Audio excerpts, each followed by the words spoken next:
जिस काल में कि सिंधु घाटी सभ्यता का हमें आज पता चला है वो लगभग 2500 ईसा पूर्व से 1750 ईसा पूर्व की है। ये रेडियो कार्बन C40 जैसी नवीन विश्लेषण पद्धति से पता चला है। रेडियो कार्बन C40 ये नवीन विश्लेषण पद्धति से पता चला है। इसका आकार जो है ना साथियों, इसका आकार त्रिभुजाकार है। इसका सिंधु घाटी सभ्यता का जो आकार है वह त्रिभुजाकार आकार है। त्रिभुजाकार है। इसकी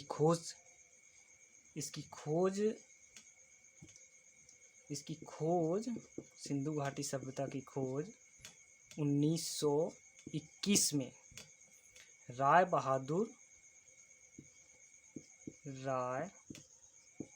बहादुर दयाराम साहनी ने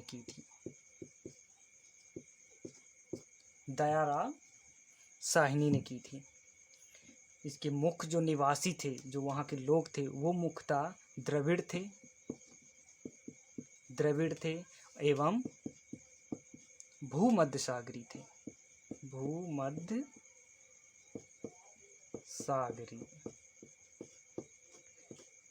जो वहाँ के लोग थे वो भूमध्यसागरी और द्रविड़ थे।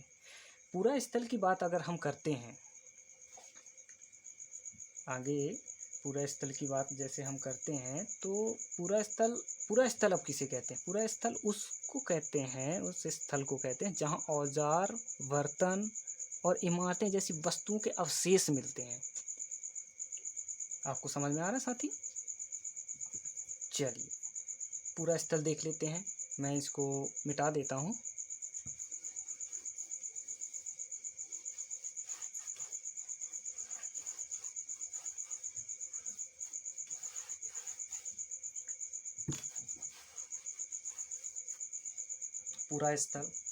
पूरा स्थल देखते हैं अपन। पूरा स्थल किसे कहते हैं? उस स्थल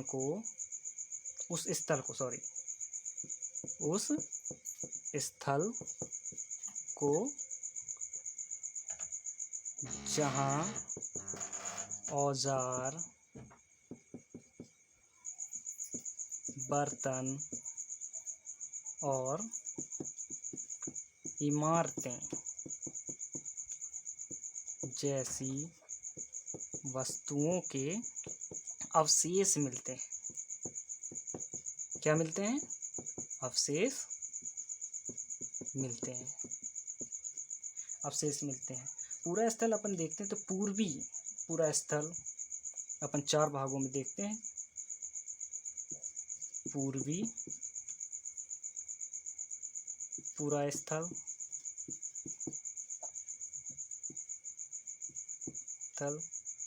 पश्चिमी पूरा स्थल, उत्तर पूरा स्थल और दक्षिण पूरा स्थल। पूर्वी में देखते हैं हिंडल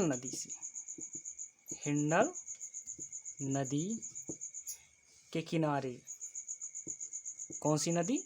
हिंडल नदी के किनारे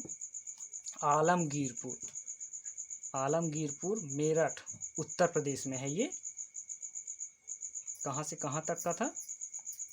आलमगीर। ये कहाँ पड़ता है अभी? मेरठ उत्तर प्रदेश में पड़ता है। पूर्वी पूरा स्थल अपन देखते हैं दास नदी के किनारे,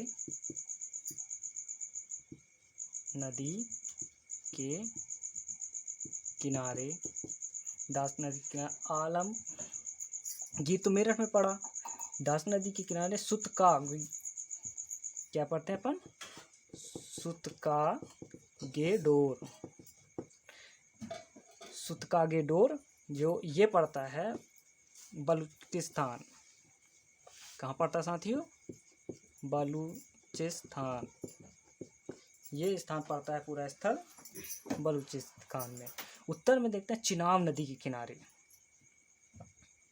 चिनाब नदी में, चिनाब नदी के किनारे किनारे मादा। मादा जो है जम्मू कश्मीर में, जम्मू कश्मीर। दक्षिण में देखते हैं गोदावरी नदी। गोदावरी नदी के किनारे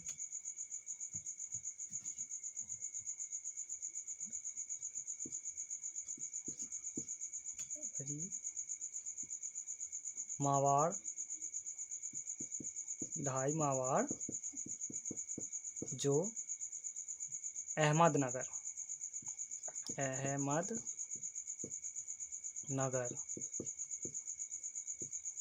महाराष्ट्र में।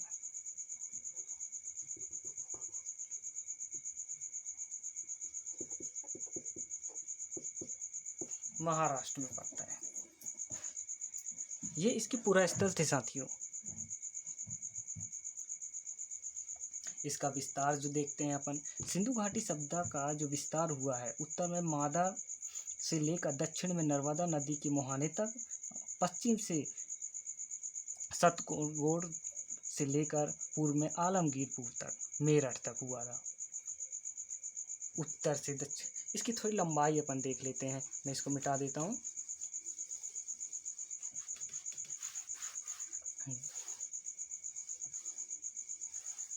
बहुत ही सरल भाषा में आप बताऊंगा ये सारी चीज़ें। इसका विस्तार उत्तर से दक्षिण और पूर्व से पश्चिम कितने किलोमीटर तक का था? उत्तर से दक्षिण लगभग कितना था? 1100 किलोमीटर का था। 1100 किलोमीटर। और पूर्व से पश्चिम 1600 किलोमीटर। इसका आकार जो था, इसका आकार जो तो मैं पहले बताया त्रिभुजाकार था। त्रिभुजाकार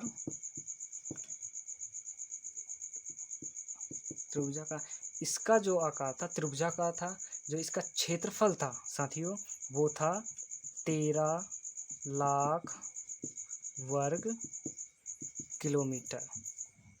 जो इसका त्रिभुजाकार जो जहाँ तक फैला था उसका 13 लाख वर्ग किलोमीटर तक फैला था। चलिए आगे चलते हैं। इसमें अभी तक में लगभग, मैं इसको मिटा देता हूँ। इसमें अभी तक में उत्खनन में लगभग 2800 अब स्थल मिल चुके हैं। अभी तक में जितना भी उत्खनन हुए हैं, कितने? 2800 लगभग हमें 2800 स्थल की खोज हो चुकी है, की खोज या स्थल मिल चुके हैं, मिल चुके हैं। सिंधु घाटी सभ्यता एक नागरी सभ्यता थी। सिंधु घाटी सभ्यता यह नगरीय सभ्यता थी। नगरीय सभ्यता थी। उसके जो बड़े नगर थे, जो जहाँ पे सिंधु घाटी सभ्यता में बड़े नगर जहाँ पे ये बड़े मिले, वो थे बड़े नगर जो थे वो थे सिंधु घाटी सभ्यता के जो बड़े नगर थे वो थे मोहनजोदड़ो,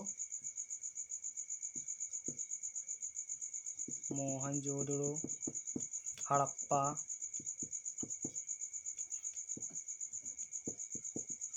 गढ़वारी वाला, राखीगढ़ी, राखीगढ़ी, धोलावीरा एवं कालीबंगन।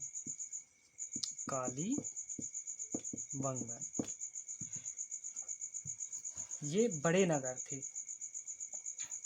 सबसे बड़ा स्थल जो था वो था मोहनजोदड़ो। सबसे बड़ा स्थल जो था वो सिंधु घाटी सभ्यता का वो था मोहनजोदड़ो। सिंधु घाटी सभ्यता का जो बड़ा नगर था वो था मोहनजोदड़ो। अब ये भारत का भी तो हो सकता है। अभी फिलहाल जो भारत का जो बड़ा स्थल था वो था राखीगढ़ी। ये आप याद रख सकते हैं। एक मिनट में इसको सिंधु घाटी सभ्यता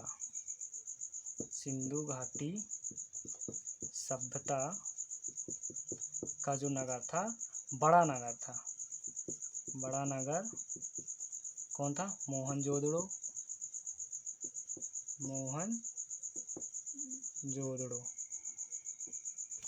और भारत का जो था बड़ा नगर वह था राखीगढ़ी।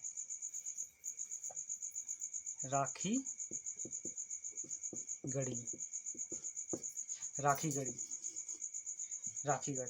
ये याद रखना साथियों। चलिए इसको मैं मिटा देता हूँ।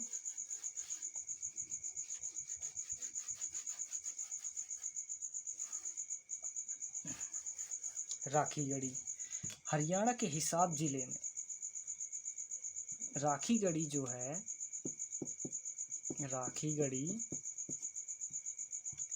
राखीगढ़ी घंघर नदी के किनारे हरियाणा के हिसार जिले में है। घंघर नदी के किनारे जो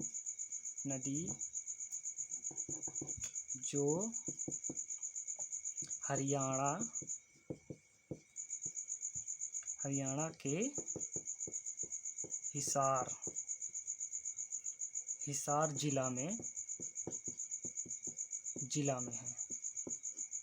घंघर नदी जो हरियाणा के घंघर नदी के किनारे जो हरियाणा के हिसार जिला में है।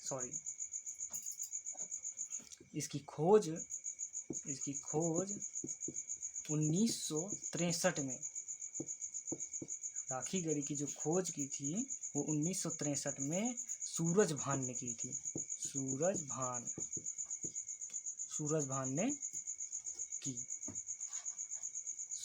ने की थी।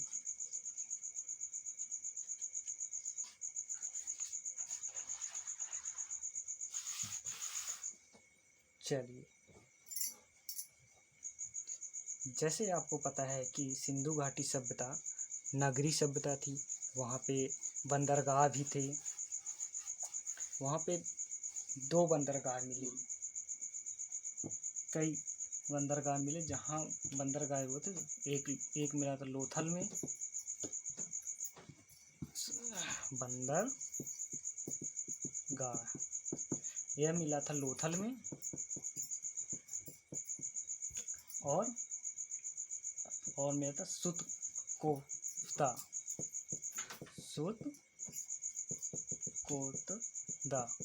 सुतकोता में। इसकी जो इमारतें थी, सबसे बड़ी इमारत थी स्नानागार। जो इसकी बड़ी इमारत थी वो सबसे बड़ी थी स्नानागार। बड़ी इमारत जो थी, बड़ी इमारत थी वह थी स्नानागार।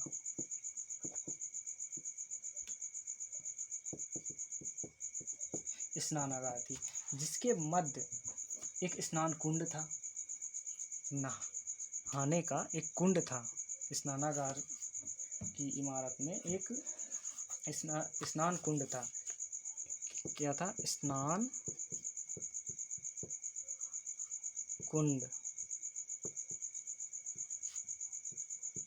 कुंड, जिसकी लंबाई चौड़ाई देखते हैं अपन। जिसकी लंबाई थी 11 11.88, ये लंबाई 11.88 ये इसकी लंबाई थी। ये चौड़ा 7.0 मीटर लंबा, 11.88 मीटर लंबा था, 7.01 मीटर चौड़ा था और 2.43 मीटर गहरा था।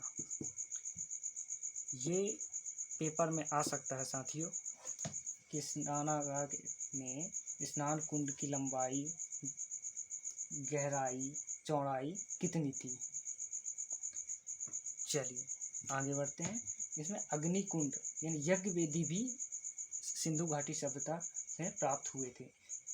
यज्ञ वेदी या अग्निकुंड लगभग ये लोथल में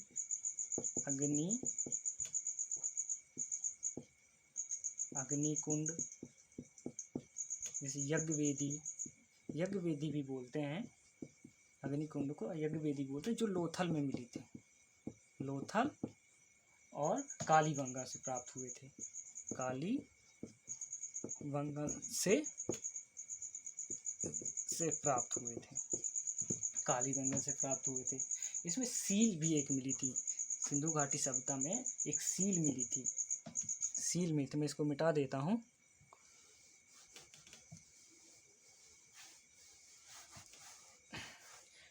एक सील मिली थी। सील में ये मिली थी मोहनजोदड़ो। ये मिली थी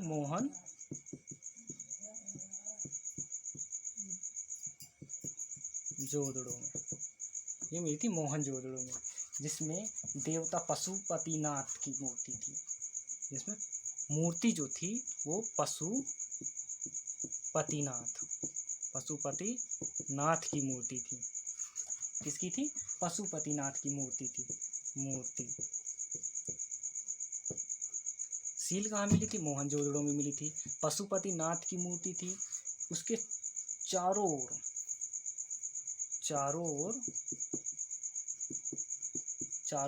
क्या थे? हाथी, गेड़ा, चीता और भैंसा विराजमान थी।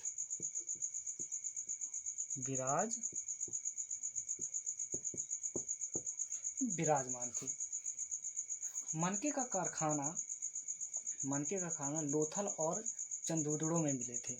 मनके का कारखाना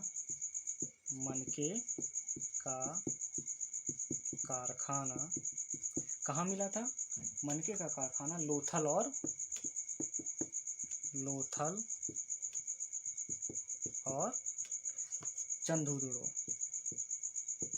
चंदोदड़ो में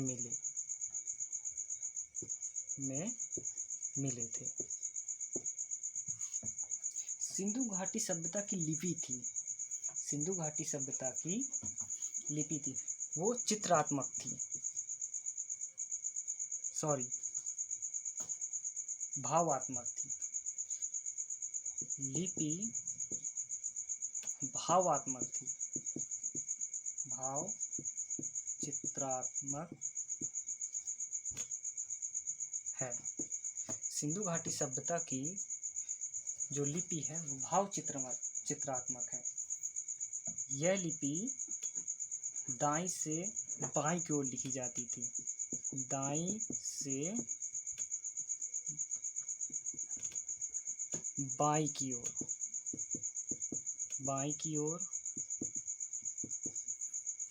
ओर लिखी जाती थी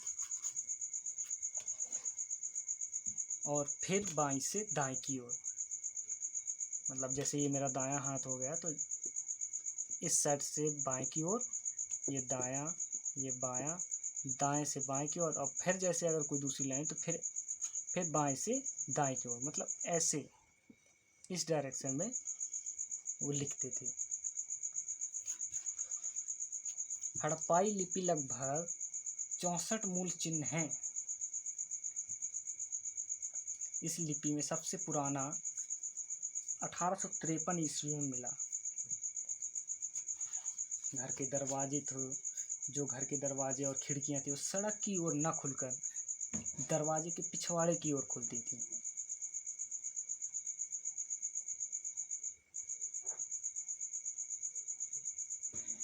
घर के दरवाजे और खिड़की सड़क की ओर न खुलकर पिछवाड़े की ओर खुलती थी। इनकी जो मुख्य फसल थी,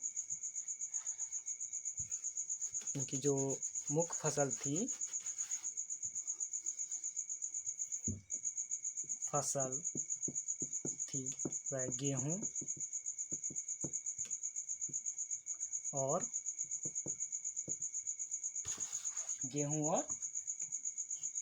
क्या थी?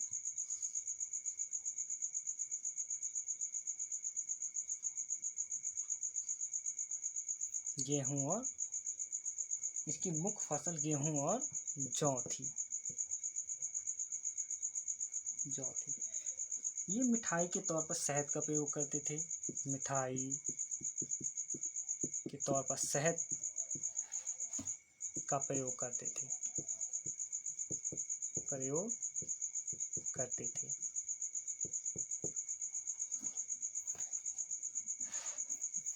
तौल की इकाई थी वो 16 के अनुपात की थी। यातायात के साधन 2 पहिया, 4 पहिया और बैलगाड़ी, भैंसा गाड़ी का प्रयोग करते थे।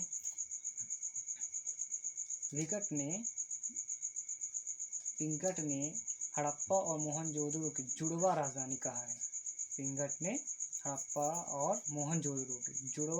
कहा है। देवी धरती को उर्वरा की देवी मानकर पूजा करते थे। वृक्ष पूजा, शिव पूजा के साक्ष्य भी यहाँ पे मिलते हैं। स्वास्तिक चिन्ह, जो हमारा स्वास्तिक चिन्ह है वह हड़प्पा सभ्यता की ही देन है। चलिए साथियों।